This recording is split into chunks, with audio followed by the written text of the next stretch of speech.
Hello, my name is Alan Mills, owner of Falcon Global Limited, Zenator, and your course leader for a series of video modules that supplement classroom learning in commissioning and startup with API RP 1FSC First Edition.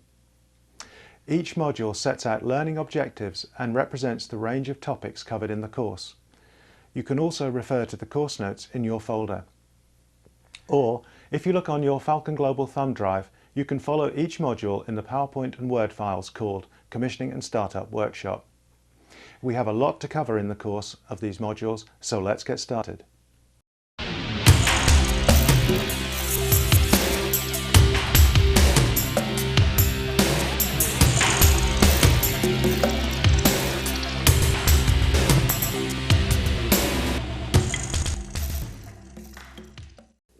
Project development will go through all of the familiar phases, from appraisal, selection, development, execution and operation.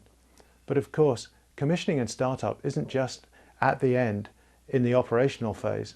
No. Systems completion takes place in appraisal, in selection, in the development phase, execution and in operation. It is in every single phase of the project's life cycle. So the message to senior managers and to you on the course, to ensure that companies do get it, is this: begin with the end in mind. Who said that? API RP 1FSC First Edition, Section 3.2, Planning and Organisation. A note to senior managers. This course articulates the structure and know-how that you assumed would be in place when you sanctioned your project for development.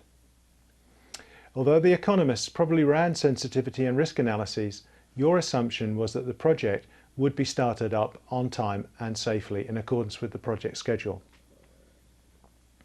You also assumed that the project would be completed within budget. This course explains to students precisely what they must do to bring the project in within schedule and budget. Your role is to ensure the budget is sufficient. The essential resources are in place during FEED, and you have given the commissioning manager the necessary authority to deliver and meet the project schedule.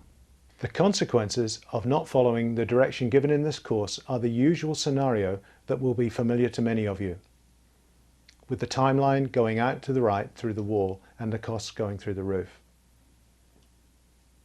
If we look at the original budget and schedule for your project, we would see an S-curve, fairly typical, going through FEED, detailed engineering, with construction, commissioning and startup.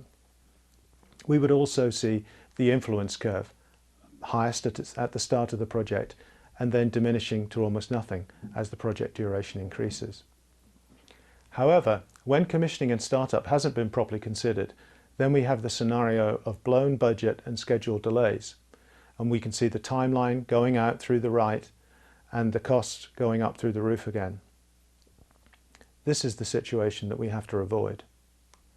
I will show that projects should allocate approximately 5% of total capital spend to commissioning and startup, and follow the direction given in this course.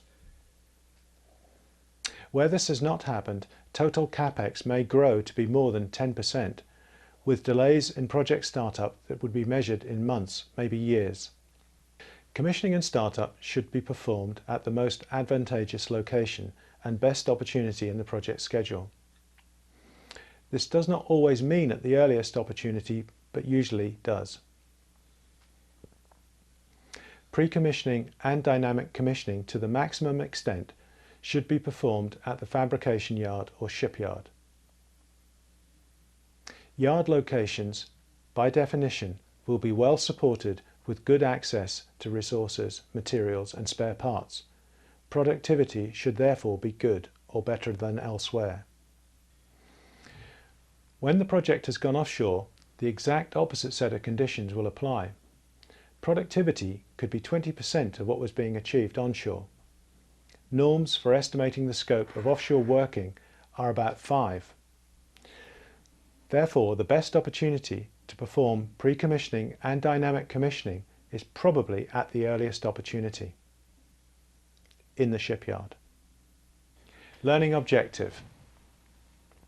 The overall learning objective is for you to become familiar with strategies for successful commissioning and startup of projects on time and safely, embedded within the guidelines of API RP1FSC First Edition. After completing this module, you should be able to demonstrate an understanding of systems completion and commissioning with a visual representation in terms of the sequence of activities and methodology to be followed.